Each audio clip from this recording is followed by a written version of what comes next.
میں نے آج اسمبلی کے سیکرٹری کو مخاطب کر کے بعد میں کہہ کے کہا ہے کہ آپ اپنے منٹس نکال لیں گے، میں اپنے منٹس نکال لوں گا. آپ لوگوں نے ایٹ لیسٹ ٹائم نہیں لکھا ہوگا، میں ٹائم بھی لکھتا ہوں. میں نے اتنے منٹس لیے ہیں کہ میرے اور آپ کے منٹس میں کتنا فرق ہے. میرا منٹس ان سے زیادہ تفصیل میں ہوگا. خواجہ آصف صاحب نے کل بات کی. سب سے پہلے بات یہ ہوئی کہ میں نے یہ پوائنٹ آؤٹ اٹھایا تھا اپنی پہلی تفصیل میں، جو یہ ذکر کر رہے کہ میں نے واک آؤٹ کیا اور پارٹی کا ذکر کیا. میں نے یہ کہا تھا کہ جناب چیئرمین خورشید شاہ صاحب، آپ کو چیئرمین بنایا گیا. ہماری خواہش تھی کہ ہم میں سے چیئرمین بنتا. ہم آپ کے ساتھ 3 بندے اپوزیشن کے بیٹھے ہیں، باقی آپ سارے حکومت ہی حکومت ہے. لیکن ٹھیک ہے آپ چیئرمین بنے، ہماری لوگوں نے آپ ہی کو منتخب کر کے نامنیٹ اور پروپوز اور سیکنڈ کیا. ہمیں آپ پہ کوئی اعتراض نہیں، آپ رہے. بٹ یہ لیگسی آپ کے کندھوں پر ہے، اس کو کیری فارورڈ کریں. میں نے کہا اسپیشل کمیٹیاں پہلے بھی بنی ہیں، لیکن اس مرتبہ جو اسپیشل کمیٹی بنی ہے یہ بالکل یونیک ہے، اور وہ باقی سے ڈیفرنٹ اس لیے ہیں. یہ کمیٹی باقی سے ڈیفرنٹ اس لیے ہے کہ اس کمیٹی میں پارلیمان میں موجود ہر سیاسی پارٹی کا ہیڈ موجود ہے. اس لیے یہ کمیٹی 25 کروڑ عوام کی نمائندگی کرتی ہے. میں نے ریکویسٹ کی کہ اس کے ٹرمز دیکھے، یہ جس ٹرمز کے لیے بھیجا گیا ہے اس میں سے ایک ٹرمز جو ہم نے ایڈ کروایا تھا کہ پارلیمنٹیرینز کے بارے میں بھی آپ یہ ایک ٹرم ڈال دیں. کچھ پارلیمنٹیرین کے الفاظ کی ادائیگی پہ لوگوں کا اعتراض ہوتا ہے، میں اس لیے ڈلوانا چاہ رہا تھا. کچھ پارلیمنٹیرین سارے اچھے ہیں، لیکن آپ کی پرائیویٹ لائف بھی سم ٹائم پبلک لائف کے ڈومین میں آتی ہے. الفاظ بڑا وزن رکھتے ہیں، کسی کو غلط الفاظ سے مخاطب کرنا بھی نامناسب ہے.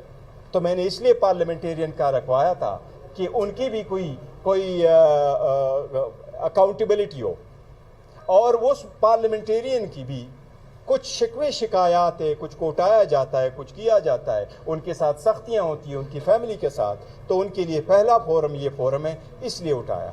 تو میں نے یہ عرض کیا کہ یہ کمیٹی نہ تو ہمارے الائنس کی ہے، اور میں نے کہا خواجہ صاحب اور سب کو کہا کہ نہیں، یہ کمیٹی ہماری ٹروتھ اینڈ ریکنسیلیشن کمیشن ہے کہ ہم اس ڈسکشن میں جائیں کہ کس حکومت نے کتنا اچھا اور کتنا برا کام کیا تھا، کس حکومت نے لوگوں کو زیادہ ستایا اور کس نے کم ستایا، کس نے ایک دوسرے کے پاس زیادہ کیے. تو میں نے تو یہ ریکویسٹ کی تھی برائے مہربانی اس کو اصل ایشو کی طرف لے آئیں اور آپ اصل ایشو پہ بات کر لیں. پھر خواجہ آصف نے جو اس پہ احتجاج کیا، میں نے اس کو مثال دی کہ نیلسن منڈیلا نے اپارتھائڈ ختم ہونے کے بعد استعفیٰ دیا تھا، اس نے اپنی بیوی کو ڈیورس کیا تھا. جب ڈیورس کا وقت آیا لوگوں نے پوچھا بیوی کو آپ ڈیورس کیوں کر رہے ہیں؟ اس نے کہا اپارتھائڈ کا وقت ختم ہوا، میں چاہتا ہوں کہ آگے کی طرف بڑھوں، بدلہ میں سفید لوگوں سے نہ لوں، سفید فام سے میں بدلہ نہ لوں، لیکن میری بیوی سختی برداشت کر چکی ہے، اس کے دل میں وہ آگ پڑی ہے. میں چاہتا ہوں، میں سمجھتا ہوں کہ اگر میں اس بیوی کے ساتھ رہوں گا تو میں اپنا پولیٹیکل راستہ چھوڑنا پڑے گا، اس لیے میں یہ بیوی کو چھوڑ دوں تو میں نے بیوی کو چھوڑنا ہے، بٹ میں نے یہ پولیٹیکل راستہ اپنانا ہے اور میں نے پاسٹ کی طرف نہیں جانا. میں نے کہا خواجہ آصف صاحب، آپ سے ہماری بڑی توقعات ہیں، ہم آپ کی بڑی عزت کرتے ہیں، آپ سے ہماری توقعات ہے، لیکن اگر آپ اتنا دل نہیں رکھ سکتے کہ آپ ہماری بات کو کھل کے سنیں کہ پارلیمنٹ کے بارے میں، پارلیمنٹیرین کے بارے میں کوئی بات کرے، اگر آپ نہیں سنتے تو میری آپ سے درخواست ہے، آپ کا استحقاق ہے، آپ اسپیکر صاحب کو کہیں کہ آپ کی جگہ کسی اور کو نامنیٹ کر دیں. ہماری خواہش یہ ہے کہ تسی رہو، آپ نے رکنا ہے ضرور ہے، لیکن یہ اگر آپ نے نہیں رکنا تو آپ ان کو استحقاق ہے. یہ ہماری کل ڈسکشن ہوئی تھی. جس انداز میں اس نے پیش کیا، جو الفاظ اس نے کے پی کے وزیر اعلیٰ کی استعمال کیے، ہم اس کی شدید مذمت کرتے ہیں. میں نے کل 2 لفظ اور استعمال کیے تھے خواجہ آصف صاحب کے لیے. میں نے کہا خواجہ آصف صاحب میری آپ سے التماس ہے، ہیٹ فگر نہ بنے، سپوائلر نہ بنے، نہ پارلیمان میں نہ اسمبلی میں. وہ لوگ اللہ کے رحم کے طلبگار ہوتے ہیں، اس کو لوگ رحم دل سمجھتے ہیں، جو لوگوں کو جوڑتے ہیں، وہ نہیں جو لوگوں کو توڑتے ہیں. 40 سال کا کریہ جو لوگ بلٹ اپ کرتے ہیں، فقط ایک دن کے غلط کام سے وہ کریہ ڈراپ ڈاؤن ہو جاتا ہے، وہ ختم ہو جاتا ہے۔ ہم نے اگر آگے بڑھنا ہے، یہ سختیاں کم کرنی ہے، یہ تناؤ کم کرنا ہے، اس ملک کو بہتر کرنا ہے، اس یقین کو مضبوط کرنا ہے، اور میں نے صبح بھی یہی کہا ہے کہ اس کے لیے پرسن اسپیسیفک لیجسلیشن نہ کرے۔ آج میں نے سب سے پہلے یہ کہا ہے کہ قاضی فائزہ صاحب سے ریکویسٹ کی ہے کہ آپ بھی یہ ٹرینڈ سیٹ کر لیں، آپ کو جو بھی ایکسٹینشن دے، آپ کے لیے جو بھی لیجسلیشن کرے، مرکز آپ ہی ہے، عدلیہ سے آپ ابتدا کرے، کوئی کرے نہ کرے۔ آج ہم کی توقع ہے کہ آج ہی آپ اعلان کریں گے، پریس کریں گے کہ ایکسٹینشن جس بھی فارم میں ہو، چاہے ججز کی مدت بڑھانے میں ہو یا ادروائز، آپ نہیں لیں گے۔ یہ ہمیں یہ نہیں ہے کہ آپ کے ججز میں سے ہمیں کوئی فرق نہیں پڑتا، ہمارے لیے سارے جج صاحبان محترم ہیں، ہم احترام کرتے ہیں، ہم اس پہ اعتماد کرتے ہیں، ہم ان کی انٹیگریٹی کو کسی صورت نہیں کوسچن کرتے، بٹ یہ ٹرینڈ سیٹ کرنا ہے، اور جن لوگوں نے سیٹ کرنا ہے انہوں نے اپنے لیے بار ہمیشہ ہائی رکھنا ہوتا ہے۔ یہ ہماری التماس ہے۔ جی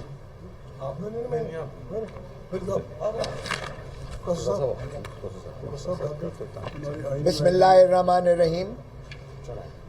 کوئی کہتا ہے کہ پارلیمان سوورن ہے، سپریم ہے، کوئی کہتا ہے کہ آئین سپریم ہے۔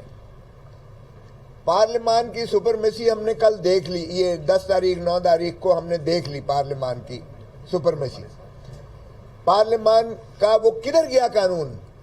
توہین پارلیمان، کنٹیمپٹ آف پارلیمنٹ۔ او بھائی، کنٹیمپٹ آف پارلیمنٹ ایکٹ بن چکا، اس سے زیادہ پارلیمان کی کیا تضحیق کی جا سکتی ہے جو 9 اور 10 کو کی گئی ہے؟ آپ سمجھتے ہیں کہ ایک سارجنٹ ایٹ آرمز کو اور 3 سیکیورٹی گارڈز کو معطل کرنے سے جو ہے یہ پارلیمان کی سوورنٹی جو ہے بحال ہو گئی؟ یہ جمہوریت پر شب خون مارا گیا ہے، یہ آئین کو بھی منہدم کیا گیا ہے، پارلیمان کی بھی تضحیق کی گئی ہے، یہ جمہوریت کو قتل کیا گیا ہے، یہ 25 کروڑ عوام کو جو ہے انفیکٹ یہ ان پر جو ہے حملہ کیا گیا ہے، 25 کروڑ عوام کو حملہ کیا گیا ہے۔ یہ 9 مئی سے کہیں بڑا سانحہ ہے جو اس ملک کی، اس قوم کے مقدر پر اس طرح سے کالے بادل کی طرح چھایا ہے کہ یہ جب تک پاکستان رہے گا یہ پاکستان کا سیاہ ترین دن متصور کیا جائے گا۔ اور اسی پر جو کمیٹی بنی ہے، یہ جس طرح چیئرمین صاحب نے بات کی ہے، اس کو بڑا سنجیدگی سے اس کو ٹرمز آف ریفرنس کر کے اور ان کو کیفر کردار تک پہنچایا جائے۔ ابھی تو نام لینے کو ان کا تیار کوئی نہیں ہے۔ کیا یہ پولیس کے تھے؟ کیا یہ آپ کے یہ غنڈے تھے جو نقاب پوش بن کے اور جو ہے سفید پارچات میں آئے تھے، بغیر وردیوں کے آئے تھے؟ یہ کوئی خلائی مخلوق اوپر سے نازل ہوئی تھی؟ اور کیوں شرماتے ہو؟ سب کو پتہ ہے کون تھے، سب کو پتہ ہے کون تھے۔ پھر یا تو یہ بتا دو کہ یہ گیرزن سٹیٹ ہے، ختم ہو گئی، تو پھر جو کہتے ہیں کہ پارلیمنٹ سوورن ہے، پھر پارلیمنٹ سوورن نہ ہوئی، پھر وہ وردی والے اور بوٹ سوورن ہوئے، پھر مانو کہ غلامی ہیڈ سے نکل کے اب ان کے پاس غلامی قوم کی آ گئی ہے، مقدر آ گئے۔ سو اس لیے اس کو تعین کرنا پڑے گا، اگر ہم نے جمہوریت چلانی ہے، اگر ہم نے پارلیمان کو سوورن کرنا ہے تو اس کمیٹی کو فعال طریقے سے کرنا پڑے گا۔ اب آج یہ دوسرا ایشو، کوئی کہتا ہے کہ جی یہ نہیں، پارلیمان سوورن نہیں ہے، آئین سپریم ہے، آئین سپریم ہے، کیونکہ آئین ہی کے تحت یہ جو ہے الیکشنز ہوتے ہیں، آئین ہی کے تحت نظام چلتا ہے، آئین ہی کے تحت عدلیہ کے اختیارات ہوئے ہیں، آئین ہی کے تحت اسٹیبلشمنٹ کا جو ہے معنی کیا گیا ہے کہ آپ سیاست میں نہیں ہو گئے اور ان کا حلف کا حصہ ہے، تعین کیے گئے ہیں حدود و قیود، سو آئین سپریم ہے۔ اب آئین کی تضحیق دیکھ لیں کس طرح سے ہو رہی ہے۔ پہلے 1 سال تو الیکشن ہی نہیں کروایا تھا، وہ آئین کی تضحیق کسی کو نظر نہیں آئی۔ کیئر ٹیکر گورنمنٹ انڈیفینیٹلی کام کرتی رہی، وہ کسی کو نظر نہیں آیا ہے۔ سپریم کورٹ کا بائنڈنگ ہوتا ہے آرٹیکل 189 اور 190 پر، سپریم کورٹ کا فیصلہ، سپریم کورٹ کا فیصلہ 14 مئی کا الیکشن وہ ہوا میں بکھیر کے پھینک دیا گیا، کسی کو نظر نہیں آیا۔ ہم نے آئین کو جس طریقے سے ضیاء الحق کہتا تھا یہ چند کاغذ کے پردے اور جوتے کے نوک پر اچھال کے پھینکتا تھا، کیا یہ ہے ہمارا عمرانی معاہدہ؟ اور اب کیا کرنے جا رہے ہیں. آج اچانک فرما دیا کہ 3 بجے کل سیشن ہوگا. مجھ سے ان کا سرکاری بندہ پوچھتا ہے کہ کیا آپ کو آن بورڈ لیا گیا ہے کہ کیا یہ آئینی پیکج لا رہے ہیں. میں نے کہا بھائی ہمیں سے کس نے اعتماد میں لینا ہے, آپ کو کسی نے لیا ہے؟ اس نے کہا ہمیں بھی کوئی پتہ نہیں ہے کہ کیا لا رہے ہیں. تو کیا آئین کو آپ اس انداز سے جو ہے اس کی ترمیم کرتے ہیں کہ اتنا سیکریٹو ہو کہ حکومتی نمائندوں کو بھی پتہ نہیں ہے کہ آئین میں کیا ترمیم کی جا رہی ہے. یہ کہاں کی جا رہی ہیں؟ کہاں کی یہ سوچ ہے؟ جی ایچ کیو کی سوچ ہے, لا منسٹری کی سوچ ہے, پرائم منسٹر ہاؤس کی سوچ ہے. یہ کس کی سوچ ہے؟ جب حکومت کو پتہ نہیں ہے, حکومت کے ایلائز کو پتہ نہیں ہے کہ کیا پیکج آ رہا ہے, تو پھر یہ کوئی سمجھ آتی ہے کہ کس کا ہے؟ کل ہی میرے پروگرام میں رانا ثناء اللہ نے کہا ہمارے پاس 2/3 نہیں ہے. 2/3 آپ کو انڈیپینڈنٹلی ہر ہاؤس کے یعنی 342 قومی اسمبلی کے ممبران کی 2/3 چاہیے آپ کو.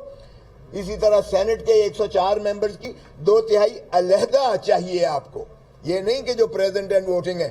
او بھائی ابھی تو آپ نے سپریم کورٹ کے اس فیصلے پر بھی عملداری نہیں کی ہے, ابھی تو ہماری مخصوص نشستیں بھی آپ نے نہیں دی ہیں, ابھی تو آپ کا ہاؤس ہی کمپلیٹ نہیں ہے پارلیمان. تو یہ کس آئین کی ہم بات کر رہے ہیں کہ پیکج لا رہے ہیں. اور پیکج کیا ہے؟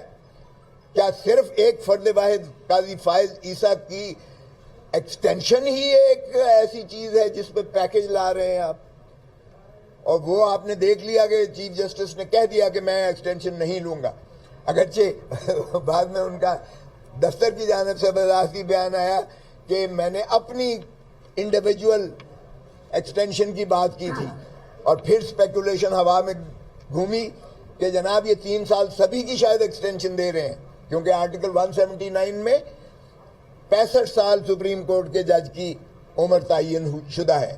سو آپ کو ترمیم کرنا پڑے گی آئین میں اگر آپ نے جو ہے 3 سال بڑھانی ہے, 65 سے 68 پر لے کے جانے ہیں, جس کا مقصود پھر وہی ہوگا جس طرح چیئرمین نے کہا کہ بھائی اکثر آپ اعلان کریں کہ کسی بھی شکل میں ایکسٹینشن نہیں ہوگی. یعنی یہ نہیں کہ آپ کی صرف انڈیویجول چیف جسٹس کے جو ہے عہدے کا متعین کر دیا جائے, ٹینیور پوسٹ بنا دیا جائے 3 سال یا 5 سال.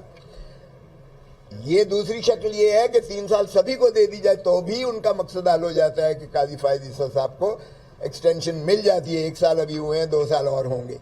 تو کیا یہ آئین کے ساتھ ہم کھلواڑ کر رہے ہیں کہ ہم نہ تو اپوزیشن کو ان کانفیڈنس لے رہے ہیں, نہ ہی حکومتی اس کو کانفیڈنس میں لے رہے ہیں؟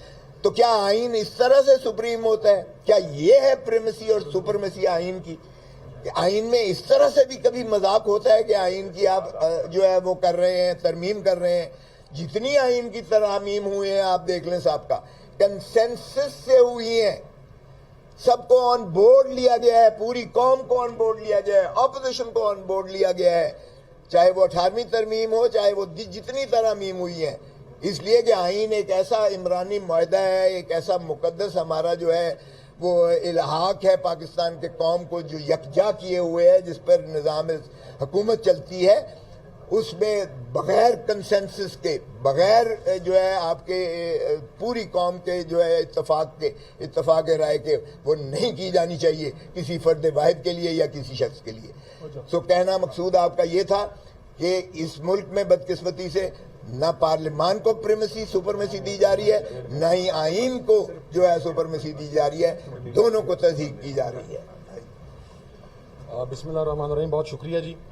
سب سے پہلے تو جس طرح چیئرمین گور خان صاحب نے بہت واضح طور پہ بتا دیا, میں صرف ایک بات کرنا چاہتا ہوں خواجہ آصف صاحب کے حوالے سے. میرا خیال ہے ان کو ایجنڈا یہ دیا گیا ہے کہ یہ پارلیمنٹ کے اندر فتنہ اور فساد کریٹ کرتے رہیں. ان کی زبان کے شر سے کوئی بندہ محفوظ نہیں ہے. کل جو بھی ہوا ہماری طرف سے تو کوئی چیز لیک نہیں ہوئی, انہوں نے لیک کی, لیکن کاش کہ اس ویڈیو کا پچھلا حصہ بھی یہ لیک کرتے کہ جس میں ہم نے یہ ذکر کیا تھا کہ پارلیمنٹیرینز کے ساتھ کیا کیا سلوک روا رکھا جا رہا ہے. سعد اللہ بلوچ ہمارا sitting M N A missing ہے, اس کی اہلیہ کو, اس کی بیٹی کو, اس کی خالہ کو کڈنیپ کر لیا گیا ہے. اسی طرح ہمارے ڈیفرنٹ ایم این ایز ہیں ہم ان کی سیکیورٹی کے مد نظر ابھی وہ چیزیں منظر عام پر نہیں لے کے آتے، لیکن جو سلوک ان کے ساتھ روا رکھا جا رہا ہے اور ان موصوف کو اپنے 4 سال کے اور پنجاب کی وزیر اعلیٰ کا غم کھائے جا رہا ہے، ان سے صرف یہ پوچھنا تھا کہ مریم بی بی، ہم تو انہیں مریم بی بی کہہ کے مخاطب کرتے ہیں کہ مریم بی بی کو واحد عورت نہیں ہے پاکستان کے اندر. آپ نے گزشتہ 2.5 سال کے اندر جو لوگوں کی عزتوں کی پامالی کی، جو آپ نے گھروں کے اندر چادر اور چار دیواری کا تقدس پامال کیا، وہ بھی عورتیں ہی ہیں، وہ بھی مریم صاحبہ کے ایکول عورتیں ہی ہیں، بلکہ شاید زہد تقویٰ میں ان میں سے بہت ساری خواتین ایسی ہوں جو ان سے کہیں زیادہ اوپر ہیں، لیکن آپ کو صرف اس ایک خاتون، آپ کو اس کی پنجاب میں جاری فسطائیت نظر نہیں آتی. اگر ایک خاتون وزیر اعلیٰ کے ہوتے ہوئے لوگوں کی ماؤں بہنوں کو اٹھایا جائے تو یہ سب سے زیادہ شرمندگی اس خاتون وزیر اعلیٰ کے لیے ہے جو یہاں پر ویمن کارڈ کھیل رہے ہیں. دوسری چیز، میں صرف یہ بات کہنا چاہتا ہوں کہ محترم عظیم جو چیف جسٹس ہیں، جو کہ خود ہی اپنے آپ کو سو کالڈ ایک انقلابی چیف جسٹس ہیں، مین آف پرنسپلز ہیں، لا کی سپریمیسی کی بات کرتے ہیں، ان سے صرف ایک سوال کرنا ہے کہ جناب والا، حکومت کے پاس تو نمبر پورے نہیں ہیں. آپ یہ بات ذہن میں رکھیے گا کہ اگر آپ کی ایکسٹینشن ہو رہی ہے